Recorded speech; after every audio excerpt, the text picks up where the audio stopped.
Hi ಎಲ್ರಿಗೂ ನಮಸ್ಕಾರ. ನಾನು ಭೂಮಿಕಾ. ಕನ್ನಡದಲ್ಲಿ ಕೆಮಿಸ್ಟ್ರಿ ಯೂಟ್ಯೂಬ್ ಚಾನಲ್ಗೆ ಎಲ್ರಿಗೂ ಕೂಡ ಸ್ವಾಗತ.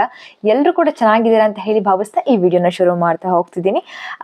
ತುಂಬ ತಡ ಮಾಡಿ ಈ ವಿಡಿಯೋನ ಮಾಡ್ತಿದ್ದೀನಿ. ಯಾಕೆ ಅಂತಂದರೆ ಬಹಳಷ್ಟು ಜನ ನನಗೆ ಕಮೆಂಟ್ ಮಾಡಿದ್ರು, ಬಹಳಷ್ಟು ಡೌಟ್ಸ್ಗಳನ್ನ ಕೇಳಿ. ಸೊ ಆ ಒಂದು ನಿಮಗೆ ಕಮೆಂಟ್ನ ನಾನು ರಿಪ್ಲೈ ಮಾಡಬೇಕು ಅಂತಂದರೆ ನನಗೆ ಫಸ್ಟ್ ಕರೆಕ್ಟ್ ಆಗಿರುವಂತಹ ಮಾಹಿತಿ ಇರಬೇಕಲ್ವ. ಅದಕ್ಕೋಸ್ಕರ ಇಷ್ಟು ದಿನ ನಿಮ್ಮ ಕಮೆಂಟ್ಸ್ಗಳಿಗೆ ನಾನು ರಿಪ್ಲೈ ಮಾಡಿಲ್ಲ. ಯಾಕಂದ್ರೆ ನನಗೆ ಸರಿಯಾದ ಮಾಹಿತಿ ಇಲ್ಲ ಅಂತಂದರೆ ನಾನು ನಿಮಗೆ ರಿಪ್ಲೈ ಮಾಡ್ಲಿಕ್ಕೆ ಆಗೋದಿಲ್ಲ. ಕಂಪ್ಲೀಟ್ ವಿಡಿಯೋದಲ್ಲಿ ನಾನು ಏನು ಮಾಡ್ತಾ ಬರ್ತೀನಿ ಅಂತಂದರೆ, ನಾನು ನಿಮ್ಮ ಡೌಟ್ಸ್ಗಳು ಏನೆಲ್ಲ ನೀವು ಕಮೆಂಟ್ ಸೆಕ್ಷನಲ್ಲಿ ತಿಳಿಸಿದ್ದೀರಲ್ವ, ಪ್ರತಿಯೊಬ್ಬರಿಗೂ ಈ ಡೌಟ್ಸ್ಗಳು ಇದ್ದೇ ಇರುತ್ತೆ, ಕಾಮನ್ ಆಗಿರುತ್ತೆ. ಸೊ ಅಂತಹ ಕಮೆಂಟ್ಸ್ಗಳನ್ನ ತಗೊಂಡು ಸ್ಕ್ರೀನ್ಶಾಟ್ಗಳನ್ನ ತೆಗ್ದು ಅದಾದ್ಮೇಲೆ ನಾನೇನು ಮಾಡಿದ್ದೀನಿ ಅಂತಂದರೆ ನಿಮ್ಮ ಕಮೆಂಟ್ಸ್ಗಳಿಗೆ ನಾನು ರಿಪ್ಲೈನ ಮಾಡ್ತಾ ಹೋಗ್ತಿದ್ದೀನಿ ಈ ವಿಡಿಯೋನ ಮೂಲಕ. ದಯವಿಟ್ಟು ವಿಡಿಯೋನ ಎಲ್ಲೂ ಕೂಡ ಸ್ಕಿಪ್ ಮಾಡಿಬಿಡಿ. ಯಾಕಂದರೆ ಪ್ರತಿಯೊಂದು ಮಾಹಿತಿನೂ ಕೂಡ ಇಂಪಾರ್ಟೆಂಟ್. ಯಾರಿಗೆ ಒಂದು ಡೌಟ್ ಬಂದಿರುತ್ತೆ ಅದು ಎಲ್ರಿಗೂ ಕೂಡ ಬಂದಿರುತ್ತೆ ಅಲ್ವಾ, ಹಾಗಾಗಿ ನಾನು ಈ ವಿಡಿಯೋನ ಮಾಡ್ತೀರಾ ಅಂಥದ್ದು. ಸೊ ಫಸ್ಟು ಕೆಸೆಟ್ ರಿಸಲ್ಟ್ ಯಾವಾಗ ಅಂತ ಹೇಳಿ ಬಹಳಷ್ಟು ಜನ ಕ್ವಶನ್ ಆಗಿ ಕೇಳಿದಿರಿ ಅಲ್ವಾ. ಅದಕ್ಕೆ ವಸಂತ್ ಕುಮಾರ್ ಅವರೇ ಹೇಳಿದ್ದಾರೆ ನೋಡಿ ಇಲ್ಲಿ. ನಮಸ್ತೆ madam, in last week Friday AKSSA president met KNU MD Prasanna Kumar sir in his office. Prasanna Kumar sir said that the KSET result will be published in 1 week ಅಂತ ಹೇಳಿದ್ದಾರೆ. ಅಂದರೆ ಲಾಸ್ಟ್ ಫ್ರೈಡೆ ಹೇಳಿದ್ದಾರೆ ಅಂತಂದರೆ may be ಏನು ಅಂತಂದರೆ, ನಾನು ಈಗಾಗಲೇ last ವೀಕಲ್ಲೇ ಹೇಳಿದ್ದೀನಿ ಒಂದು ವಿಡಿಯೋದಲ್ಲಿ. KCET ಮತ್ತು KSET ಎರಡನ್ನೂ ಕೂಡ ನಡೆಸ್ತಿರೋದು KEA ಅವರೇ, ಹೌದಲ್ವಾ. ಹಾಗಾಗಿ result June 4th election result ಬರುತ್ತೆ. ಅದಾದಮೇಲೆ KCET ರಿಸಲ್ಟ್ ಬರುತ್ತೆ. ಅದಾದಮೇಲೆ KSET ರಿಸಲ್ಟ್ ಅಂತ ಹೇಳಿ ನಾವು ಅನ್ಕೋಬಹುದು. This is not rumour, it's true ಅಂತ ಹೇಳಿ ಕೇಳಿದರೆ. Please make one video about this, putting thumbnail good news for KSET aspirants ಅಂತ ಹೇಳಿ. ಅದಕ್ಕೋಸ್ಕರ ವಸಂತ್ ಕುಮಾರ್ ಅವ್ರಿಗೂ ಕೂಡ ರಿಪ್ಲೈ ಮಾಡ್ತೀನಿ. ಅವರು ನಮಗೆ ಮಾಹಿತಿಯನ್ನು ನೀಡಿದಾರಲ್ಲ, ಅವ್ರ ಪ್ರಕಾರ ಈ ವಾರದಲ್ಲಿ ರಿಸಲ್ಟ್ ಬರಬಹುದು ಅಂತ ಹೇಳಿದ್ದಾರೆ. ಬಂದರೆ ವೆಲ್ ಆ್ಯಂಡ್ ಗುಡ್. ಅದು ಬಂದಿಲ್ಲ ಅಂದರೆ ಪಕ್ಕ ಜೂನ್ 4th ಆದಮೇಲೆ KCET ರಿಸಲ್ಟ್ ಬರುತ್ತೆ. ಅದಾದಮೇಲೆ KSET ರಿಸಲ್ಟ್ ಬರುತ್ತೆ ಅಂತ ಹೇಳ್ತೀನಿ. ಹಾಗಾದರೆ ನೆಕ್ಸ್ಟ್ ಕ್ವಶನ್ನ ಏನಂತ ಹೇಳಿ ಕೇಳಿದ್ದಾರೆ ನೋಡ್ತಾ ಬರೋಣ ಬನ್ನಿ. ಕ್ವಶನ್ ಇಲ್ಲೊಬ್ರು ಕೇಳಿದಾರೆ ನೋಡಿ, ಕನಕರಾಯ ನಾಯಕ್ ಅಂತ ಹೇಳಿ. ಅವ್ರು ಏನಂತ ಹೇಳಿ ಕೇಳಿದ್ದಾರೆ ಅಂದರೆ, ಸೇಮ್ ಮಾರ್ಕ್ಸ್ ಪಡೆದ 152ರಿಂದ 140 29 ಆಯ್ಕೆ ಮಾಡುತ್ತಾರೆ ಎಂದು ನೀವು ಹೇಳಿದ್ದು ಮೇಡಮ್. 31 ಜನ ಇದ್ದಾರೆ, ಆಯ್ಕೆ ಮಾಡಬಹುದಾ ಮೇಡಮ್? ಸೊ ಇದಕ್ಕಾಗಲೇ ನಾನು ಮುಂಚೆ ಒಂದು ವಿಡಿಯೋನ ಮಾಡಿದ್ದೀನಿ, ಮತ್ತೆ ಇದೇ ಒಂದು ವಿಡಿಯೋದಲ್ಲೇ ಕೂಡ ನಾನು ಎಕ್ಸ್ಪ್ಲೇನ್ ಮಾಡಿದ್ದೀನಿ. ಫಾರ್ ಎಕ್ಸಾಂಪಲ್ ಈಗ ನಾನು ಹೇಳ್ತಿದ್ದೀನಿ ಅಂತಂದರೆ, ಈಗ 6% ತೆಗೆದಾಗ 29 ಜನ ಒಂದು ಸಬ್ಜೆಕ್ಟಲ್ಲಿ ಆಯ್ಕೆ ಆಗ್ತಾರೆ ಅಂತ ಅನ್ಕೊಳ್ಳಿ. ಅಲ್ಲಿ ಈಗ ಕಟ್ ಆಫ್ನ 140 ಕಟ್ ಆಫ್ ನಿಲ್ಲಿಸಿದ್ರು. ಈ 140ನ ಇನ್ನೂ 20 ಜನ ಎಕ್ಸ್ಟ್ರಾ ತೆಗ್ದಿದ್ದಾರೆ ಅಂತ ಅನ್ಕೋಣ. ಆವಾಗ ಈ 29ಕ್ಕೆ ಪ್ಲಸ್ 20 ಆ್ಯಡ್ ಆಗುತ್ತೆ. ಆವಾಗ ಎಷ್ಟಾಗುತ್ತೆ? ಸೊ 49 ಆಗುತ್ತೆ. ಎಕ್ಸ್ಟ್ರಾ ಇನ್ಕ್ರೀಸ್ ಆಗಬಹುದು ಪ್ರೊಬಬಿಲಿಟಿ. ಅವ್ರು 6% ಅಂತ ಹೇಳಿದ್ರೂ ಕೂಡ ಇಲ್ಲಿ ಒಂದೇ ಮಾರ್ಕ್ಸ್ನ ತುಂಬ ಜನ ತೆಗಿತಾರೆ ಅಂತ ಹೇಳಿ ಅನ್ಕೋಣ. ಅಷ್ಟು ಜನನು ಕೂಡ ಆಯ್ಕೆ ಆಗೇ ಆಗ್ತಾರೆ. ದಯವಿಟ್ಟು ಯಾರಿಗೆಲ್ಲ ಈ ಪ್ರಶ್ನೆ ಬಂದಿದೆ, ದಯವಿಟ್ಟು ಮಿಸ್ ಮಾಡ್ದಲೆ ಅಂಥವ್ರಿಗೂ ಕೂಡ ಈ ವಿಡಿಯೋನ ಶೇರ್ ಮಾಡಿ, ಆಯ್ತಾ? ಅರ್ಥ ಆಯ್ತು ಅಂತ ಅನ್ಕೋತೀನಿ. ಓಕೆ, ಸೊ ನೆಕ್ಸ್ಟ್ ಕ್ವಶನ್ ಏನಂತ ಹೇಳಿ ಕೇಳಿದಾರೆ ನೋಡ್ತಾ ಬರೋಣ ಬನ್ನಿ. ಡೇಟ್ ಆಫ್ ಬರ್ತ್ ತಪ್ಪಾಗಿದೆ ಮೇಡಮ್, ಏನು ಮಾಡಬೇಕು ಅಂತ ಹೇಳಿ ಕೇಳಿದ್ದಾರೆ. ಇಲ್ಲಿ ನೀವು ನಿಮ್ಮ ಕ್ವಶನ್ನ ಸರಿಯಾಗಿ ಕೇಳಿಲ್ಲ. ಒಂದು ನೀವು ನಿಮ್ಮ ಅಪ್ಲಿಕೇಶನ್ ಫಾರ್ಮಲ್ಲಿ, ಅಂದರೆ ನಿಮ್ಮ ಏನು ಅಪ್ಲಿಕೇಶನ್ ಫಾರ್ಮ್ ಹಾಕಿದ್ದೀರಲ್ವ ಅದರಲ್ಲಿ ನಿಮ್ಮ ಡೇಟ್ ಆಫ್ ಬರ್ತ್ ತಪ್ಪಾಗಿದೆಯಾ, ಅಥವಾ ನಿಮ್ಮ ಮಾರ್ಕ್ಸ್ ಕಾರ್ಡ್ಸ್ಗಳಲ್ಲಿ ಡೇಟ್ ಆಫ್ ಬರ್ತ್ ತಪ್ಪಾಗಿದೆಯಾ ಅಂತ ಹೇಳಿ. ಬಟ್ ನಾನು ಎರಡನ್ನೂ ಕೂಡ ಕನ್ಸಿಡರ್ ಮಾಡಿ ನಾನು ನಿಮಗೆ ಆನ್ಸರ್ನ ಮಾಡ್ತೀನಿ. ಅಪ್ಲಿಕೇಶನ್ ಫಾರ್ಮಲ್ಲಿ ಏನಾದರೂ ನಿಮ್ಮ ಡೇಟ್ ಆಫ್ ಬರ್ತ್ ತಪ್ಪಾಗಿತ್ತು ಅಂತಂದರೆ ಅವಾಗ ನೀವೇನು ಮಾಡಬೇಕು ಅಂತಂದರೆ, KEAಗೆ ಕಾಂಟ್ಯಾಕ್ಟ್ ಮಾಡಿ ಏನು ಮಾಡಬೇಕು ಪ್ರೊಸೀಜರ್, ನೆಕ್ಸ್ಟ್ ಪ್ರೊಸೀಜರ್ ನಾನು ಏನು ಮಾಡಬೇಕು ಅಂತ ಹೇಳಿ ಕೇಳಿದರೆ ಅವ್ರು KEA ಅವರು ನಿಮಗೆ ಸಲಹೆಯನ್ನು ನೀಡ್ತಾರೆ. ಇಲ್ಲ ನಿಮ್ಮ ಮಾರ್ಕ್ಸ್ ಕಾರ್ಡಲ್ಲಿ ನಿಮ್ಮ ಡೇಟ್ ಆಫ್ ಬರ್ತ್ ಏನಾದರೂ ತಪ್ಪಾಗಿತ್ತು ಅಂದರೆ ಅವಾಗ ನೀವೇನು ಮಾಡಬೇಕು ಅಂತಂದರೆ ಲಾಯರ್ ಹತ್ರ ನೀವು ಹೋಗಿ ಅಫಿಲಿಯೇಟ್ ಮಾಡ್ಕೋಬೇಕಾಗುತ್ತೆ. ಅಂದರೆ ಅವ್ರ ಹತ್ರ ಪತ್ರವನ್ನು ಬರ್ಕೊಂಡು ನೀವು ನಿಮ್ಮ ಮಾರ್ಕ್ಸ್ ಕಾರ್ಡ್ಸಲ್ಲಿ ಎಲ್ಲಿ ಡೇಟ್ ಆಫ್ ಬರ್ತ್ ಚೇಂಜ್ ಮಾಡಿಸ್ಕೋಬೇಕು ಅದನ್ನು ಚೇಂಜ್ ಮಾಡಿಸ್ಕೋಬೇಕಾಗುತ್ತೆ. ನಿಮ್ಮ ಯಾವ ಯೂನಿವರ್ಸಿಟಿಲಿ ನೀವು ಓದಿರ್ತೀರ ಆ ಯೂನಿವರ್ಸಿಟಿಯಲ್ಲಿ. ಇಷ್ಟು ಡೌಟ್ ಅಂದರೆ ಐದರ್ ನಿಮ್ಮ ಡೇಟ್ ಆಫ್ ಬರ್ತ್ ಅಪ್ಲಿಕೇಶನ್ ಫಾರ್ಮಲ್ಲಿ ತಪ್ಪಾಗಿದೆಯಾ ಅಥವಾ ಮಾರ್ಕ್ಸ್ ಕಾರ್ಡಲ್ಲಿ ತಪ್ಪಾಗಿದೆಯಾ ಅಂತ ಹೇಳಿ ಕೇಳಿದಾರಲ್ವ. ಹಂಗಾಗಿ ಕರೆಕ್ಟ್ ಆಗಿರುವಂಥ ನೀವು ಡೇಟ್ ಆಫ್ ಬರ್ತ್ ತಪ್ಪಾಗಿದೆ ಅಂತ ಹೇಳಿ ಕ್ವಶನ್ ಕೇಳಿದ್ದೀರಾ, ಬಟ್ ಅಪ್ಲಿಕೇಶನ್ ಫಾರ್ಮ್ ಅಲ್ಲ ಅಥವಾ ಮಾರ್ಕ್ಸ್ ಕಾರ್ಡ್ ಅಲ್ಲಿ ಅಂತ ಹೇಳಿ ನೀಟಾಗಿ ಕೇಳಿಲ್ಲ. ಹಾಗಾಗಿ ನಾನು ಎರಡರದ್ದು ಕೂಡ ಮಾಹಿತಿಯನ್ನ ನೀಡಿದ್ದೀನಿ.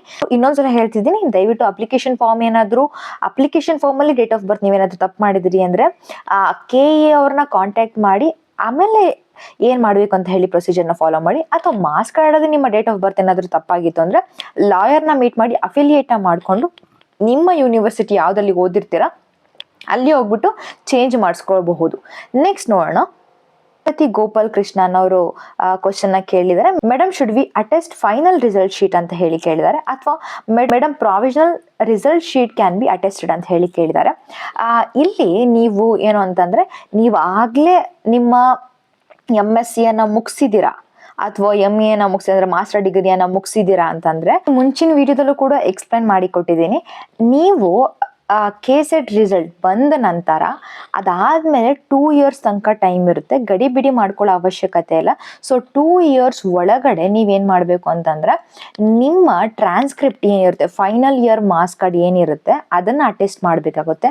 ಜೊತೆಗೆ ನಿಮ್ಮ 4 ಸೆಮ್ ಮಾರ್ಕ್ಸ್ ಕಾರ್ಡ್ಸ್ಗಳು, ನಿಮ್ಮ 4 ಸೆಮ್ ಮಾರ್ಕ್ಸ್ ಕಾರ್ಡ್ಸ್ಗಳು ಇರುತ್ತಲ್ವ, ಅದ್ರದ್ದು ಜೆರಾಕ್ಸ್ ಕಾಪಿಯನ್ನು ಕೂಡ ನೀವು ಅಟೆಸ್ಟ್ ಮಾಡಿ, ಅಂದರೆ ಗೆಜೆಟೆಡ್ ಆಫೀಸರ್ ಹತ್ರ ಸೈನ್ ಮತ್ತೆ ಸೀಲ್ ಮಾಡಿಸಿ ನೀವು ಕೊಡಬೇಕಾಗುತ್ತೆ. ಸೊ ಇಲ್ಲಿ ಪ್ರಾವಿಷನಲ್ ರಿಸಲ್ಟ್ ಶೀಟ್ನ ಅಟೆಸ್ಟ್ ಮಾಡೋದಕ್ಕಿಂತ ಸ್ವಲ್ಪ ದಿನ ಕಾಯ್ದಾದ್ಮೇಲೆ ನಿಮ್ಮ ಟ್ರಾನ್ಸ್ಕ್ರಿಪ್ಷನ್ ಬರುತ್ತಲ್ವಾ, ಅಂದ್ರೆ ನಿಮ್ಮ ಲಾಸ್ಟ್ ಸೆಮ್ ಮಾರ್ಕ್ಸ್ ಕಾರ್ಡ್, ಆ ಲಾಸ್ಟ್ ಸೆಮ್ ಮಾರ್ಕ್ಸ್ ಕಾರ್ಡನ್ನು ಕೂಡ ಅಷ್ಟೇ, ಮತ್ತೆ ನಿಮ್ಮ 4 sem, first sem, second sem, third sem ಮತ್ತೆ 4th ಸೆಮ್, ಆ 4 ಸೆಮ್ ಮಾರ್ಕ್ಸ್ ಕಾರ್ಡ್ನು ಕೂಡ ಗೆಜೆಟೆಡ್ ಆಫೀಸರಿಂದ ಸೈನ್ ಮಾಡಿಸಿ, ಸೀಲ್ ಮಾಡಿಸಿ, ಮತ್ತೆ ನಾನು ಯಾವ್ಯಾವ್ದೆಲ್ಲ ಕಾಪಿಗಳನ್ನ ಹೇಳಿದ್ದೀನಿ ಅಲ್ವಾ, ಅಷ್ಟು ಜೆರಾಕ್ಸ್ ಕಾಪಿಯನ್ನ ಗೆಜೆಟೆಡ್ ಆಫೀಸರ್ ಹತ್ರ ಸೀಲ್ ಮತ್ತೆ ಸೈನ್ ಮಾಡಿಸಿ ನೀವು KE ಅಡ್ರೆಸ್ಸಿಗೆ ಕಳಿಸ್ಬೇಕಾಗುತ್ತೆ. ಅರ್ಥ ಆಯ್ತು ಅನ್ಕೋತೀನಿ ರೇವತಿ ಅವರೇ. ಓಕೆ, ಸೊ ನೆಕ್ಸ್ಟ್ ಯಾರಿದ್ದಾರೆ ನೋಡ್ತಾ ಬರೋಣ ಬನ್ನಿ. ಏನ್ ಕ್ವಶನ್ ಕೇಳಿದ್ದಾರೆ, ಬೇಬಿ ನಾಯಕನ್ ಅವರು, ಮ್ಯಾಮ್ ಬಟ್ ಈ ಸಲ ಈ ಸರ್ಟಿಫಿಕೇಟ್ ಕೊಡ್ತೀವಿ ಅಂತ ಹೇಳಿದಾರಲ್ವಾ, ನಾವೇ ಡೌನ್ಲೋಡ್ ಮಾಡ್ಕೋಬೇಕು ಅಂತಿದ್ದಾರೆ. ಎಸ್, ಕರೆಕ್ಟ್, ಹೌದು ಕರೆಕ್ಟು. ಬಟ್ ನಾನು ಹೋದ್ಸಲ ಏನ್ ವಿಡಿಯೋದಲ್ಲಿ ಅಪ್ಲೋಡ್ ಮಾಡಿದ್ದೀನಿ ಅಲ್ವಾ, ಅದು ಮುಂಚೆ ಯೂನಿವರ್ಸಿಟಿ ಆಫ್ ಮೈಸೂರು ಅವರು ನಡೆಸಿದ್ರು. ಅವರೇ ಏನ್ ಮಾಡ್ತಿದ್ರು ಅಂದ್ರೆ ನಮ್ಮ ಮನೆ ಅಡ್ರೆಸ್ಗೆ ಕಳಿಸ್ತಿದ್ರು. ಬಟ್ ಈ ಸಲ ಈ ಸರ್ಟಿಫಿಕೇಟ್ ನ ಡೌನ್ಲೋಡ್ ಮಾಡಿ ಅಂತ ಹೇಳಿದಲ್ಲ, ಈ ಸರ್ಟಿಫಿಕೇಟ್ ಯಾವ ತರ ಇರುತ್ತೆ ಅಂತಾನು ಕೂಡ ಬೇಕಾದ್ರೆ ನಾನು ನಿಮ್ಗೆ ತೋರಿಸ್ತೀನಿ. ಏನೂ ಇಲ್ಲ, ಎರಡು ಕೂಡ ರಿಸಲ್ಟ್ ಶೀಟೇ. ಬಟ್ ಆ ರಿಸಲ್ಟ್ ಶೀಟ್ ನ ನಾವಾಗೆ ಡೌನ್ಲೋಡ್ ಮಾಡ್ಕೊಂಡ್ರೆ ಈ ಸರ್ಟಿಫಿಕೇಟ್ ಅಂತ ಹೇಳಿ ಕರೀತಾರೆ. ಇಲ್ಲ ಅವರಾಗೆ ಕಳ್ಸಿಕೊಟ್ರು ಅಂತಂದ್ರೆ ಸೇಮ್ ಮಾರ್ಕ್ಸ್ ಕಾರ್ಡ್ ರೀತಿಯಲ್ಲೇ ಇರ್ತದೆ, ಅದನ್ನ KCET ಸರ್ಟಿಫಿಕೇಟ್ ಅಂತ ಹೇಳಿ ಕರಿತೀವಿ. ಅಷ್ಟೇ ಡಿಫ್ರೆನ್ಸ್ ಇರೋದು. ಬಟ್ ಅದು ಯಾವ ತರ ಇರುತ್ತೆ ಅಂತ ಹೇಳಿ ಕೂಡ ನಾನು ನಿಮ್ಗೆ ಕೊನೆಯಲ್ಲಿ ತೋರಿಸ್ತಾ ಹೋಗ್ತೀನಿ. ಓಕೆ, ನೆಕ್ಸ್ಟ್ ಕ್ವಶನ್ ನೋಡ್ತಾ ಬರೋಣ. Ma'am, if you don't have the challan, is it possible to repay and get it somehow? Yes, ಇದೆಲ್ಲಕ್ಕೂ ಕೂಡ KE ಅವರು ಹೇಳ್ತಾರೆ. ನಿಮ್ಗೆ ಏನೇ ಡೌಟ್ ಇತ್ತು ಅಂತಂದ್ರು KEಗೆ ಕಾಲ್ ಮಾಡಿದ್ರೆ ಅವ್ರು ರಿಸೀವ್ ಮಾಡಲ್ಲ. ಯಾಕಂತಂದ್ರೆ KE ಅವರೇ ಬಹಳಷ್ಟು ಎಕ್ಸಾಮ್ಸ್ಗಳನ್ನ ನಡೆಸ್ತಿರುತ್ತೆ ಅಲ್ವಾ, ಅಂದ್ರೆ KE ಅವರೇ KCET ಆಗಲಿ ಅಥವಾ CET ಆಗಿರಲಿ ಅಥವಾ ಬಹಳಷ್ಟು ಗೌರ್ಮೆಂಟ್ ಎಕ್ಸಾಮ್ಸ್ಗಳನ್ನ ಅವರೇ ನಡೆಸಿದ್ದಾರೆ. ಹಾಗಾಗಿ ತುಂಬಾ ಜನ ಕಾಲ್ ಮಾಡ್ತಿರ್ತಾರೆ, ಎಲ್ರಿಗೂ ಕೂಡ ರಿಪ್ಲೈ ಮಾಡೋಕ್ಕಾಗೋದಿಲ್ಲ ಅನ್ಸುತ್ತೆ. ಅದಕ್ಕೆ ನೀವ್ ಏನ್ ಮಾಡಿ ಅಂದ್ರೆ, ನಾನು ಈಗಾಗಲೇ ಲಾಸ್ಟ್ ವಿಡಿಯೋದಲ್ಲಿ ಅಪ್ಲೋಡ್ ಮಾಡಿದ್ದೀನಿ, ಬೇಕಾದ್ರೆ ಅದನ್ನ ಡಿಸ್ಕ್ರಿಪ್ಷನ್ ಅಲ್ಲಿ ಕೂಡ ಕೊಟ್ಟಿರ್ತೀನಿ, ನೀವು ನೋಡಬಹುದು. ಅಲ್ಲಿಗೆ ಹೋಗ್ಬಿಟ್ಟು ನೀವು ಡೈರೆಕ್ಟ್ ಆಗಿ ಕಾಂಟ್ಯಾಕ್ಟ್ ಮಾಡಿದ್ರಿ ಅಂದ್ರೆ ಪಕ್ಕ ನಿಮ್ಮ ಅಪ್ಲಿಕೇಶನ್ ನಂಬರ್ ಏನಾದ್ರು ನಿಮ್ಗೆ ನೆನಪಲ್ಲಿ ಇತ್ತು ಅಂತಂದ್ರೆ ಅವರೇ ಬೇಕಾದ್ರೆ ಹೇಳ್ತಾರೆ ನೀವು ನೆಕ್ಸ್ಟ್ ಪ್ರೊಸೀಜರ್ ಏನ ಮಾಡಬೇಕು ಅಂತ ಹೇಳಿ. ಇದಕ್ಕೆ ನನಗೆ ಕರೆಕ್ಟ್ ಆದ ಮಾಹಿತಿ ನನಗೆ ಗೊತ್ತಿಲ್ಲದಿರೋದ್ರಿಂದ ನಾನು ನಿಮ್ಗೆ ನನಗೇನು ಅಸಂಪ್ಷನ್ ಅಲ್ಲಿ ಬರುತ್ತೆ ಅದನ್ನ ಹೇಳಲಿಕ್ಕೆ ನಾನು ಇಷ್ಟಪಡೋದಿಲ್ಲ. ದಯವಿಟ್ಟು ಅದಕ್ಕೆ ಏನ್ ಮಾಡಿ ಅಂತಂದ್ರೆ KE ಅಡ್ರೆಸ್ ಈಗಾಗಲೇ ನಾನು ನಿಮಗೆ ಲಾಸ್ಟ್ ವಿಡಿಯೋದಲ್ಲಿ ಕೊಟ್ಟಿದ್ದೀನಿ. ಆ ಅಡ್ರೆಸ್ಗೆ ನೀವು ಹೋಗ್ಬಿಟ್ಟು ಕಾಂಟ್ಯಾಕ್ಟ್ ಮಾಡಿದ್ರೆ ಅವ್ರು ಕರೆಕ್ಟಾಗಿ ಹೇಳ್ತಾರೆ ನಮ್ಮ ಚಾನಲ್ ಕಳೆದೋಗಿದೆ ಅಂದ್ರೆ ನಿಮ್ಮ ಅಪ್ಲಿಕೇಶನ್ ಫಾರ್ಮ್ ಒಂದು ನಿಮಗೆ ಗೊತ್ತಿತ್ತು, ಅಪ್ಲಿಕೇಶನ್ ಫಾರ್ಮ್ದು ನಂಬರ್ 1 ನಿಮಗೆ ನೀಟಾಗಿ ಗೊತ್ತಿತ್ತು ಅಂದ್ರೆ ಮ್ಯಾಮ್ ನೆಕ್ಸ್ಟ್ ಪ್ರೊಸೀಜರ್ ಅಥವಾ ಮ್ಯಾಮ್ ಆಗಲಿ ಅಥವಾ ಸರ್ ಆಗಲಿ ನೀವು ಹೋಗ್ಬಿಟ್ಟು ಅಲ್ಲಿ ಮೀಟ್ ಮಾಡಿದಾಗ ಅವ್ರು ಕರೆಕ್ಟ್ ಆದ ಮಾಹಿತಿನ ನಿಮಗೆ ನೀಡ್ತಾರೆ. ಓಕೆ, ಸೊ ನೆಕ್ಸ್ಟ್ ಕ್ವಶನ್ ಏನಂತ ಕೇಳಿದಾರೆ ನೋಡ್ತಾ ಬರೋಣ ಬನ್ನಿ. ಮ್ಯಾಮ್ KCETಗೆ ಅಪ್ಲೈ ಮಾಡಿದಾಗ ಇನ್ನು ಹೊಸ ಇನ್ಕಮ್ ಸರ್ಟಿಫಿಕೇಟ್ ಬಂದಿರಲಿಲ್ಲ, ಹಳೆ ಇನ್ಕಮ್ನೇ ಹಾಕಿ ಅಪ್ಲೈ ಮಾಡಿದ್ದೀವಿ. ಈಗ ಹೊಸ ಇನ್ಕಮ್ ಬಂದಿದೆ, ಹಳೆ ಇನ್ಕಮ್ ಡೇಟ್ ಬಾರ್ ಆಗಿದೆ, ಈಗ ಹೊಸದು ಕೊಡಬಹುದಾ ಪ್ಲೀಸ್ ರಿಪ್ಲೈ ಅಂತ ಹೇಳಿದ್ದಾರೆ. ನವೀನ್ ಅವರೇ, ಏನು ಅಂತಂದ್ರೆ ನಾವು KCETಗೆ ಅಪ್ಲಿಕೇಶನ್ ಫಾರ್ಮ್ನ ಹಾಕ್ತೀವಲ್ವ ಅಥವಾ ಯಾವಾಗ ರಿಜಿಸ್ಟ್ರೇಷನ್ ಹಾಕ್ತೀವಿ ಆ ಟೈಮಲ್ಲಿ ಏನು ಮಾಡ್ತಾರೆ ಅಂದ್ರೆ ಈ ಒಂದು ಡೇಟ್ ಒಳಗಡೆ ನಿಮ್ಮ ಇನ್ಕಮ್ ಸರ್ಟಿಫಿಕೇಟ್ ಇರಬೇಕು ಅಂತ ಹೇಳಿ ಕೇಳಿರ್ತಾರೆ. ಹಾಗಾಗಿ ನಾವೇನು ಮಾಡಬೇಕು ಅಂತಂದ್ರೆ ನಿಮ್ಮ ಒಂದು ಇನ್ಕಮ್ ಸರ್ಟಿಫಿಕೇಟು ಅದಕ್ಕಿಂತ ನೀವು ಅಪ್ಲಿಕೇಶನ್ ಫಾರ್ಮ್ ಹಾಕ್ತಿರಲ್ವ ಆ ಟೈಮಲ್ಲಿ ಇನ್ನೂ ಅದು ಕ್ಲೋಸ್ ಆಗಿಲ್ಲ ಅಂತಂದ್ರೆ ಅದೇನೋ ನಿಮಗೆ ಎಫೆಕ್ಟ್ ಮಾಡೋದಿಲ್ಲ. ನನ್ನ ಒಂದು ಸಜೆಷನ್ ಏನು ಕೊಡ್ತೀನಿ ಅಂತಂದ್ರೆ ತುಂಬಾ ಜನದವ್ರ ಹತ್ರ ಸಜೆಷನ್ ಕೇಳಿದೆ. ಅವ್ರು ಏನಂತ ಹೇಳಿದ್ರು ಅಂದ್ರೆ, ಸೊ ಅದು ಎಫೆಕ್ಟ್ ಮಾಡಲ್ಲ, ಯಾಕಂತಂದ್ರೆ ನಮ್ಮ ಅಪ್ಲಿಕೇಶನ್ ಫಾರ್ಮ್ ನಾವು ಯಾವತ್ತು ಹಾಕ್ತಿವಿ ಅವತ್ತಿಗೆ ಅದನ್ನ ಕನ್ಸಿಡರ್ ಮಾಡಿದ್ದಾರೆ. ಸೊ ನೀವೇನ್ ಮಾಡಿ ಅಂದ್ರೆ, ನೀವು ಈ ಸಲ KSET ನ ಕ್ಲಿಯರ್ ಮಾಡಿದಿರಿ ಅಂತಂದ್ರೆ ನಿಮ್ಮ ಹಳೆ ಒಂದು ಏನ್ ಇನ್ಕಮ್ ಸರ್ಟಿಫಿಕೇಟ್ ಅಥವಾ ಕ್ಯಾಸ್ಟ್ ಸರ್ಟಿಫಿಕೇಟ್ ಇರುತ್ತೆ ಅದನ್ನ ಕೂಡ ಗೆಜೆಟೆಡ್ ಆಫೀಸರ್ ಹತ್ರ ಸೀಲ್ ಮತ್ತೆ ಸೈನ್ ಮಾಡಿ, ಜೊತೆಗೆ ಹೊಸ ಇನ್ಕಮ್ ಸರ್ಟಿಫಿಕೇಟ್ ಏನ್ ಬಂದಿದೆ ಅದನ್ನು ಕೂಡ ಸೀಲ್ ಮಾಡಿ ಸೈನ್ ಮಾಡಿಸಿ ನೀವು KE ಅವ್ರಿಗೆ ಕಳಿಸ್ಕೊಡಿ ಅಂತ ಹೇಳ್ತೀನಿ. ಇದನ್ನ ಬಹಳಷ್ಟು ಜನ ಕ್ವಶನ್ ಕೇಳಿದರೆ, ದಯವಿಟ್ಟು ಯಾರಿಗೆಲ್ಲ ಇಂತಹ ಡೌಟ್ಸ್ಗಳಿರುತ್ತೆ ಅವರಿಗೆ ಈ ವಿಡಿಯೋನ ನಿಮ್ಮ ಫ್ರೆಂಡ್ಸ್ಗಳಿಗೆ ಶೇರ್ ಮಾಡೋದನ್ನ ಮರಿಬೇಡಿ, ಆಯ್ತಾ? ಯಾಕೆ ಅಂತಂದ್ರೆ ಪ್ರತಿಯೊಂದು ಸಲನೂ ಕೂಡ ನೀವು KSET ಅಂತಾನೆ ಅಲ್ಲ, ಯಾವೇ ಎಕ್ಸಾಮ್ನ ಅವರು ಕೇಳಿದ್ರು ಕೂಡ ನಿಮ್ಮ ಅಪ್ಲಿಕೇಶನ್ ಯಾವತ್ತಿನ ದಿನ ಅಪ್ಲಿಕೇಶನ್ ಹಾಕ್ತಿರಲ್ವಾ, ಆ ಅಪ್ಲಿಕೇಶನ್ ಹಾಕುವಂತಹ ಡೇಟ್ ಏನಿರುತ್ತೆ ಅದ್ರ ಒಳಗಡೆ ನಿಮ್ಮ ಇನ್ಕಮ್ ಸರ್ಟಿಫಿಕೇಟ್ ಇರಬೇಕು. ಅಂದ್ರೆ ಅಷ್ಟರಲ್ಲಿ ನಿಮ್ಮ ಇನ್ಕಮ್ ಸರ್ಟಿಫಿಕೇಟ್ ಆಗಲಿ ಅಥವಾ ಯಾವುದೇ ಒಂದಾಗಿರಬಹುದು, ಕ್ಯಾಸ್ಟ್ ಸರ್ಟಿಫಿಕೇಟ್, ಇವೆಲ್ಲದ್ರಲ್ಲೂ ಕೂಡ ನಿಮ್ಮ ಡೇಟ್ಗಳು ಮುಗ್ದೋಗಿರಬಾರ್ದು ಅಷ್ಟೇ. ಅದ್ರೊಳಗಡೆ ಮುಗ್ದೋಗಿಲ್ಲ ಅಂದ್ರೆ ಅದು ಯಾವುದೇ ಕಾರಣಕ್ಕೂ ಎಫೆಕ್ಟ್ ಮಾಡೋದಿಲ್ಲ. ಬಟ್ ಇನ್ನು ಮುಂದಕ್ಕೆ ಅದು ಎಫೆಕ್ಟ್ ಆಗಬಾರ್ದು ಅಂತ ಹೇಳಿ ಹೊಸಾದ್ನು ಮತ್ತೆ ಹಳೇದ್ ಎರಡನ್ನೂ ಕೂಡ ಗೆಜೆಟೆಡ್ ಆಫೀಸರ್ ಹತ್ರ ನೀವು ಸೀಲ್ ಮಾಡಿ ಸೈನ್ ಮಾಡಿಸಿ ನೀವು KE ಅವರಿಗೆ ಕಳ್ಸಿಕೊಡ್ಬಹುದು ಅಂತ ಹೇಳ್ತೀನಿ. ಹೋಗಿ ಹಾಗಾದ್ರೆ ನೆಕ್ಸ್ಟ್ ಒನ್ ನೋಡ್ತಾ ಬರೋಣ ಬನ್ನಿ. ಮ್ಯಾಮ್ ನಂದು ಡೇಟ್ ಆಫ್ ಬರ್ತ್ ಚೇಂಜ್ ಇದೆ, will it effect my result? ನಿಜವಾಗ್ಲೂ ಎಫೆಕ್ಟ್ ಮಾಡೋದಿಲ್ಲ. ರಿಸಲ್ಟ್ ಬರೋಕ್ಕೆ ನೀವೇನು ಕೊಟ್ಟಿರ್ತೀರಲ್ವ ಅದ್ರ ಮೇಲೆ ಹಾಕ್ತಾರೆ. ಬಟ್ ಯಾವಾಗ ನೀವು KSETಗೆ ಎಲಿಜಿಬಲ್ ಆದಮೇಲೆ ನಿಮ್ಮ ಈ ಸರ್ಟಿಫಿಕೇಟ್ನ ನೀವು ಡೌನ್ಲೋಡ್ ಮಾಡ್ಕೊಳ್ಬೇಕು ಅಂತಂದರೆ, ನಿಮ್ಮ ಈ ಸರ್ಟಿಫಿಕೇಟ್ನ ನೀವು ಡೌನ್ಲೋಡ್ ಮಾಡ್ಕೋಬೇಕು ಅಂತಂದರೆ ಇಟ್ ವಿಲ್ ಎಫೆಕ್ಟ್. ಸೊ ಹಾಗಾಗಿ ನೀವೇನು ಮಾಡಬೇಕು ಅಂದರೆ, ಈಗಾಗಲೇ ಒಬ್ಬರಿಗೆ ರಿಪ್ಲೈ ಮಾಡಿದ್ದೀನಿ ಅಲ್ವಾ, ದಯವಿಟ್ಟು ಸೇಮ್ ನಿಮಗೂ ಅದೇ ಪ್ರೊಸೀಜರ್. ಅಪ್ಲಿಕೇಶನ್ ಫಾರ್ಮಲ್ಲಿ ಡೇಟ್ ಆಫ್ ಬರ್ತ್ ಏನಾದರೂ ಚೇಂಜ್ ಆಗಿತ್ತು ಅಂದರೆ KE ಅವ್ರಿಗೆ ಕಾಂಟ್ಯಾಕ್ಟ್ ಮಾಡಿ, ಅವ್ರು ಹೇಳ್ತಾರೆ ಏನು ಮಾಡಬೇಕು ಅಂತ ಹೇಳಿ, ಅವಾಗ ಅದನ್ನು ಚೇಂಜ್ ಮಾಡ್ಕೊಳ್ಳಿ. ಇಲ್ಲ ಮಾರ್ಕ್ಸ್ ಕಾರ್ಡ್ಲಿ ನಿಮ್ಮ ಡೇಟ್ ಆಫ್ ಬರ್ತ್ ಏನಾದರೂ ಚೇಂಜ್ ಆಗಿತ್ತು ಅಂತಂದರೆ ಅವಾಗ ಸೇಮ್ ಲಾಯರ್ನ ಮೀಟ್ ಮಾಡಿ ಅವ್ರ ಹತ್ರ ಅಫಿಲಿಯೇಟ್ ಮಾಡ್ಕೊಳ್ಳಿ. ಆಮೇಲೆ ನಿಮ್ಮ ಯೂನಿವರ್ಸಿಟಿ ಯಾವ ಒಂದು ಪರ್ಟಿಕ್ಯುಲರ್ ಯೂನಿವರ್ಸಿಟಿಯಲ್ಲಿ ನೀವು ಓದಿರ್ತೀರ ಅಲ್ಲಿ ಹೋಗ್ಬಿಟ್ಟು ನೀವು ಚೇಂಜ್ ಮಾಡಿಸ್ಕೋಬೇಕಾಗುತ್ತೆ. ಬಟ್ ಇದು ನಿಮ್ಮ ರಿಸಲ್ಟ್ ಏನು ರಿಸಲ್ಟ್ ಬರುತ್ತಲ್ವ ಅದಕ್ಕೆ ಎಫೆಕ್ಟ್ ಅಂತೂ ಮಾಡೋದಿಲ್ಲ. ನೆಕ್ಸ್ಟ್ ಒನ್ ನೋಡ್ತಾ ಬರೋಣ. This time they are providing ಈ ಸರ್ಟಿಫಿಕೇಟ್ ರೈಟ್? ಎಸ್, ಇವ್ರು ಹೇಳಿದ ಥರ ಇರಲ್ಲ ಅನ್ಕೋತೀನಿ ಅಂತ ಹೇಳಿದ್ದಾರೆ. ಓಕೆ, ನಿಮ್ಮಿಬ್ಬರಿಗೂ ಕೂಡ ಈಗಾಗಲೇ ಕನ್ಕ್ಲೂಷನ್ನ ಮುಂಚೆ ಒಬ್ಬರು ಕ್ವಶನ್ನ ಕೇಳಿದ್ರು, ಅವ್ರಿಗಾಗಲೇ ರಿಪ್ಲೈನ ಮಾಡಿದ್ವಿ. ಸೇಮ್ ನಿಮಗೂ ಕೂಡ ಅದೇ ರಿಪ್ಲೈ, ಎಸ್ ಈ ಸಲ ಈ ಸರ್ಟಿಫಿಕೇಟ್ನೇ ಪ್ರೊವೈಡ್ ಮಾಡೋದು. ಅದು ಯಾವ ಥರ ಇರುತ್ತೆ ಅಂತ ಹೇಳ್ತೀನಿ. ಇವ್ರು ಹೇಳಿದ ಥರ ಇರಲ್ಲ ಅಂತ ಅನ್ಕೋತೀನಿ ಅಂತ ಹೇಳಿದ್ದಾರೆ ಅಲ್ವಾ ಬೇಬಿ ನಾಯಕ್ ಅವರು. ಓಕೆ, ನಾವು ಹೇಳಿದ ಥರನೇ ಇರಬೇಕು ಅಂತ ಏನಿಲ್ಲ, ಯಾಕೆಂದ್ರೆ ನಾನು ಆಗಲೇ ಹೇಳಿದ್ದೀನಿ ಲಾಸ್ಟ್ ವಿಡಿಯೋದಲ್ಲಿ, ಯೂನಿವರ್ಸಿಟಿ ಆಫ್ ಮೈಸೂರು ಅವ್ರು ಈ ಥರ ಮಾಡಿದ್ದಾರೆ.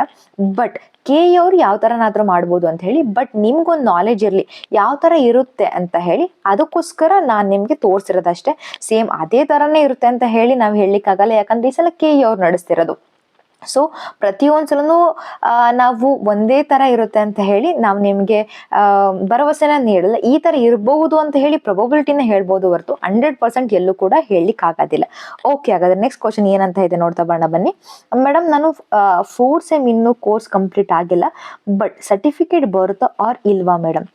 ಈಗಾಗಲೇ ಹೇಳಿದೆ ಅಲ್ವಾ ಗುರಿಕರ್ ಅವರೇ, ಏನಂತ ಅಂತಂದರೆ ನೀವು KSETನ ಕ್ಲಿಯರ್ ಮಾಡಾದ್ಮೇಲೆ 2 ಇಯರ್ಸ್ ತನಕ ಟೈಮ್ ಇರುತ್ತೆ ನಿಮ್ಮ ಈ ಸರ್ಟಿಫಿಕೇಟ್ ಬರೋಕ್ಕೆ. ಸೊ ಅಲ್ಲಿವರೆಗೂ ಏನು ಎಫೆಕ್ಟ್ ಆಗಲ್ಲ. ಫಾರ್ ಎಕ್ಸಾಂಪಲ್, ಇವಾಗ ನೀವಿನ್ನು ಫಸ್ಟ್ ಇಯರಲ್ಲಿ ಇದ್ದೀರಾ ಅಂತ ಅಂದರೆ okay, so second year complete ಆದಮೇಲೆ ಇನ್ನೂ 1 ವರ್ಷ ಟೈಮ್ ಸಿಗುತ್ತೆ. ಸೊ ಅಷ್ಟರಲ್ಲಿ ನಿಮ್ಮ ಟ್ರಾನ್ಸ್ಕ್ರಿಪ್ಟ್ ಅಂತೂ ಬಂದೇ ಬರುತ್ತೆ. 2 ಮಂತ್ಸ್ ಅಥವಾ 3 ಮಂತ್ಸ್ ನೀವೇನು ಕಂಪ್ಲೀಟ್ ಮಾಡ್ತೀರಾ, ನಿಮ್ಮ ಸೆಕೆಂಡ್ ಇಯರ್ ಕಂಪ್ಲೀಟ್ ಆದಮೇಲೆ 1 2 to 3 ಮಂತ್ಸಲ್ಲೇ ನಿಮ್ಮ ಟ್ರಾನ್ಸ್ಕ್ರಿಪ್ಟ್ ಬರುತ್ತೆ. ಸೊ ಟ್ರಾನ್ಸ್ಕ್ರಿಪ್ಟ್ ಬಂದಾದ್ಮೇಲೆ ಕಂಪ್ಲೀಟ್ ಯಾವ್ಯಾವ್ದೆಲ್ಲ ನಾವು ಹೇಳ್ತೀವಲ್ವ, ಯಾವ್ಯಾವ್ದೆಲ್ಲ ಡಾಕ್ಯುಮೆಂಟ್ಸ್ಗಳು ಬೇಕೋ ಆ ಎಲ್ಲ ಡಾಕ್ಯುಮೆಂಟ್ಸ್ಗಳನ್ನು ಜೆರಾಕ್ಸ್ ಮಾಡಿ ಗೆಜೆಟೆಡ್ ಆಫೀಸರ್ ಹತ್ರ ಸೀಲ್ ಮಾಡಿಸಿ ಸೈನ್ ಮಾಡಿಸ್ಬಿಟ್ಟು ನೀವು KE ಅಡ್ರೆಸ್ಗೆ ಕಳಿಸ್ಕೊಟ್ರೆ ಆವಾಗ ನಿಮಗೆ ಈ ಸರ್ಟಿಫಿಕೇಟ್ ಡೌನ್ಲೋಡ್ ಮಾಡೋಕ್ಕೆ ಎಲಿಜಿಬಲ್ ಆಗಿರ್ತೀರ. ಸೊ ದಯವಿಟ್ಟು ಕನ್ಫ್ಯೂಷನ್ನಲ್ಲಿ ಇರಬೇಡಿ.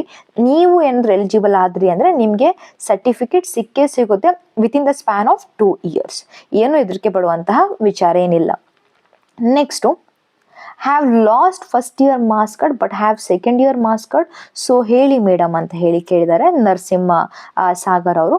ನರಸಿಂಹ ಸಾಗರ್ ಅವರೇ, ಏನು ಅಂತಂದರೆ ಇಲ್ಲಿ ನೀವು 4 ಸೆಮ್ ಮಾರ್ಕ್ಸ್ ಕಾರ್ಡ್ಗಳನ್ನು ಕೂಡ ಕೊಡಲೇಬೇಕಾಗುತ್ತೆ. ಹಾಗಾಗಿ ಈಗಲೇ ಹೇಳ್ತಿದ್ದೀನಿ, ನೀವೇನಾದರೂ ನಿಮಗೆ ನೀವು KCET ಅಲ್ಲಿ ಎಲಿಜಿಬಲ್ ಆಗೇ ಆಗ್ತೀನಿ ಅಂತ ಏನಾದರೂ ನೀವು ಅಂದ್ಕೊಂಡಿದ್ದೀರಾ ಅಂದರೆ ದಯವಿಟ್ಟು ಲಾಯರ್ ಹತ್ರ ಹೋಗಿ ಈ ಥರ ಮಾರ್ಕ್ಸ್ ಕಾರ್ಡ್ ನಂದು ಕಳೆದೋಗಿದೆ ಅಂತ ಹೇಳಿ ಅವರ ಹತ್ರ ಅಫಿಲಿಯೇಟ್ ಮಾಡಿಕೊಂಡು ದಯವಿಟ್ಟು ನಿಮ್ಮ ಯೂನಿವರ್ಸಿಟಿಗಳಿಗೆ ಹೋಗಿ ಅಪ್ಲೈ ಮಾಡಿ ನಿಮ್ಮ ಮಾರ್ಕ್ಸ್ ಕಾರ್ಡ್ಗಳನ್ನ. ಯಾಕೆ ಅಂತಂದರೆ ನೀವು ಎಲ್ಲೇ ಹೋದರೂ ಕೂಡ ನಿಮ್ಮ ಒರಿಜಿನಲ್ ಮಾರ್ಕ್ಸ್ ಕಾರ್ಡ್ಗಳನ್ನ ಕೇಳ್ತಾರೆ.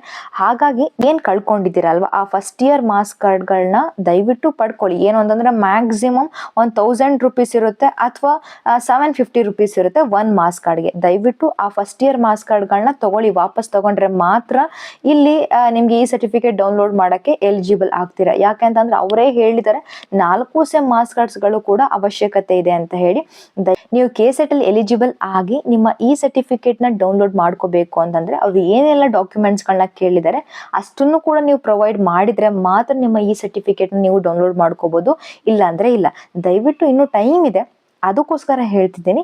ಲಾಯರ್ ಹತ್ರ ಹೋಗಿ ಈ ಥರ ನನ್ನ ಫಸ್ಟ್ ಸೆಮ್ ಮಾರ್ಕ್ಸ್ ಕಾರ್ಡ್ಗಳು ಕಳೆದೋಗಿದೆ, ಇಲ್ಲ ಬಸ್ಸಲ್ಲಿ ಹೋಗ್ಬೇಕಾದ್ರೆ ಕಳೆದೋಯ್ತು ಅಥವಾ ಎಲ್ಲಿ ಕಳ್ಕೊಂಡ್ರಿ ಅನ್ನೋ ಮಾಹಿತಿಯನ್ನು ಕೊಟ್ಟರೆ ಲಾಯರ್ ಅದಕ್ಕೆ ಅಫಿಲಿಯೇಟ್ನ ಮಾಡಿಕೊಡ್ತಾರೆ. ಆಮೇಲೆ ನಿಮ್ಮ ಪರ್ಟಿಕ್ಯುಲರ್ ಯೂನಿವರ್ಸಿಟಿಯಲ್ಲಿ ಹೋಗಿ ಹೇಳಿದರೆ ಅವರು ಏನು ಅಂದರೆ ನಿಮ್ಮ ಮಾರ್ಕ್ಸ್ ಕಾರ್ಡ್ಗಳನ್ನ ಕೊಡ್ತಾರೆ. ಹಂಗಾಗಿ ಆ ಮಾರ್ಕ್ಸ್ಗಳನ್ನ ಅಪ್ಲೈ ಮಾಡಬೇಕು ಅಂದರೆ ಇಲ್ಲ ₹1,000 ಅಥವಾ $750 ಅಂದರೆ ಅದು ಆ್ಯಕ್ಚುಯಲ್ ನೀವು ಯಾವ ಯೂನಿವರ್ಸಿಟಿಯಲ್ಲಿ ಓದಿದ್ರೆ ಅದ್ರ ಮೇಲೆ ಡಿಪೆಂಡ್ ಆಗಿರುತ್ತೆ. ಒಂದೊಂದು ಯೂನಿವರ್ಸಿಟಿಯಲ್ಲಿ ಒಂದೊಂದು ದುಡ್ಡು ಇರುತ್ತೆ. ಸೊ ಹಾಗಾಗಿ ಇಷ್ಟೇ ಪರ್ಟಿಕ್ಯುಲರ್ ಅಂತ ಹೇಳಿ ನಾನು ಹೇಳಲಿಕ್ಕೆ ಹೋಗೋದಿಲ್ಲ. ಬಟ್ ಅದು ನಿಮ್ಮ ಈ ಸರ್ಟಿಫಿಕೇಟ್ ಮೇಲೆ ಎಫೆಕ್ಟ್ ಮಾಡಬಾರ್ದು ಅಂದರೆ ದಯವಿಟ್ಟು ಕಳೆದೋಗಿರುವಂತಹ ಮಾರ್ಕ್ಸ್ ಕಾರ್ಡ್ಗಳನ್ನ ವಾಪಸ್ ಪಡ್ಕೊಡಿ ಅಂತ ಹೇಳಿ ಹೇಳ್ತೀನಿ. ಓಕೆ, ನೆಕ್ಸ್ಟು ಚೆನ್ನಾಗಿ ಕೇಳ್ತಿದ್ರಿ ಅಲ್ವಾ ಯಾವ ಥರ ಇರುತ್ತೆ ಈ ಸರ್ಟಿಫಿಕೇಟ್ ಅಂತ ಹೇಳಿ.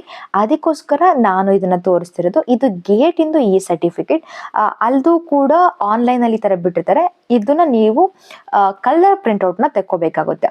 ಯಾವ ಥರ ಇರುತ್ತೆ ಅಂತ ಹೇಳಿ ನಾನು ಜಸ್ಟ್ ಒಂದು ಪಿಕ್ಚರ್ನ ಕೊಟ್ಟಿರೋದಷ್ಟೇ. ಸೊ ಗೇಟ್ 2020 ಇದು ಸ್ಕೋರ್ ಕಾರ್ಡ್. ಇದು ಅಂದರೆ ಇಲ್ಲೂ ಕೂಡ ಅಷ್ಟೇ ಗೇಟ್ ಅಂತ ಹೇಳಿ ಕೊಡೋ ಬದಲು ಇಲ್ಲಿ ಏನಂತ ಹೇಳಿ ಕೊಡ್ತಾರೆ KCET ಅಂತ ಹೇಳಿ ಕೊಟ್ಟಿದ್ದಾರೆ. ಆ್ಯಕ್ಚುಲಿ ಸೇಮ್ ಇದೇ ಥರ ಇರುತ್ತೆ ಅಂತ ಹೇಳ್ತಿಲ್ಲ, ಈ ಥರ ಇರಬಹುದು.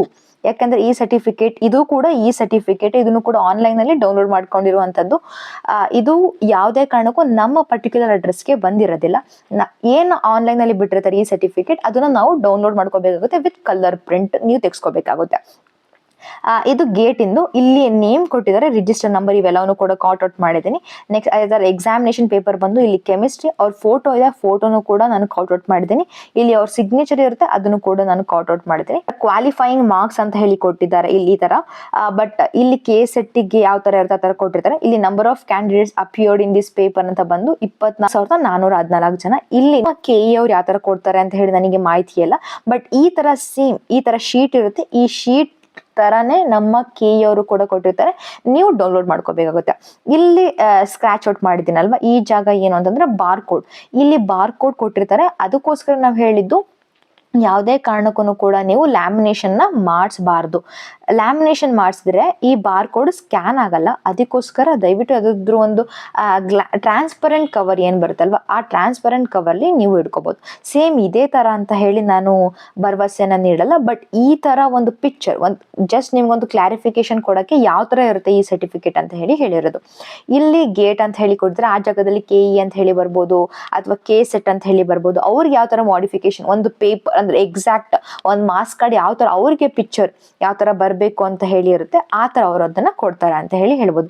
ಈ ವಿಡಿಯೋದಲ್ಲಿ ಬಹಳಷ್ಟು ಜನರದ್ದು ಡೌಟ್ಗಳು ಏನೇನಿದೆ ಅದನ್ನೆಲ್ಲವೂ ಕೂಡ ನಾನು ನಿಮಗೆ ಕ್ಲಿಯರ್ ಮಾಡಿ ಕೊಟ್ಟಿದ್ದೀನಿ. ಮತ್ತೆ ನಾನು ಈಗಾಗಲೇ ತುಂಬಾ ಜನ ಮಕ್ಕಳಿಗೆ ಡೌಟ್ ಇರುತ್ತೆ, ನಾವು PUC ನಂತರ ಯಾವ್ಯಾವ್ದೆಲ್ಲ ಸ್ಟ್ರೀಮ್ಸ್ಗಳಿದೆ, ನಾನು ಯಾವುದಕ್ಕೆ ಹೋಗ್ಬೇಕು ಅಂತ ಹೇಳಿ. ಅದು ತುಂಬಾ ಜನಕ್ಕೆ ಗೊತ್ತೇ ಇರೋದಿಲ್ಲ, ಹೌದಲ್ವಾ? ಅದಕ್ಕೂ ಕೂಡ ವಿಡಿಯೋನ ಮಾಡಿದ್ದೀನಿ. ಮತ್ತೆ ನಿಮ್ಮ ಮಕ್ಕಳೇನಾದರೂ ಫಾರ್ ಎಕ್ಸಾಂಪಲ್ ಈಗ ತಾನೇ 10th ಮುಗಿಸಿದ್ದಾರೆ ಅಂದರೆ ಅವರಿಗೆ ಡೌಟ್ ಇರುತ್ತೆ, ಸೈನ್ಸ್ ಸ್ಟ್ರೀಮ್ಗೆ ಹೋಗ್ಬೇಕಾ, ಕಾಮರ್ಸ್ ಸ್ಟ್ರೀಮ್ಗೆ ಹೋಗ್ಬೇಕಾ ಅಥವಾ ಆರ್ಟ್ಸ್ ಸ್ಟ್ರೀಮ್ಗೆ ಹೋಗ್ಬೇಕಾ ಅಂತ ಹೇಳಿ. ಅಂತಹ ಕನ್ಫ್ಯೂಷನ್ ಏನಾದರೂ ಇತ್ತು, ನಿಮ್ಗೆ ಯಾರು ಕೂಡ ಕರೆಕ್ಟ್ ಆದ ಮಾಹಿತಿಯನ್ನು ನೀಡಿಲ್ಲ ಅಂತಂದರೆ ನಾನು ಇದ್ರ ಬಗ್ಗೆನೂ ಕೂಡ ಈಗಾಗಲೇ ವಿಡಿಯೋನ ಮಾಡಿದ್ದೀನಿ. ದಯವಿಟ್ಟು ಆ ವಿಡಿಯೋನ ಡಿಸ್ಕ್ರಿಪ್ಷನಲ್ಲಿ ಕೊಟ್ಟಿರ್ತೀನಿ.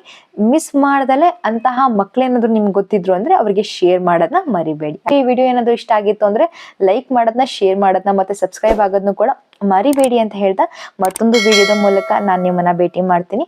Thank you so much.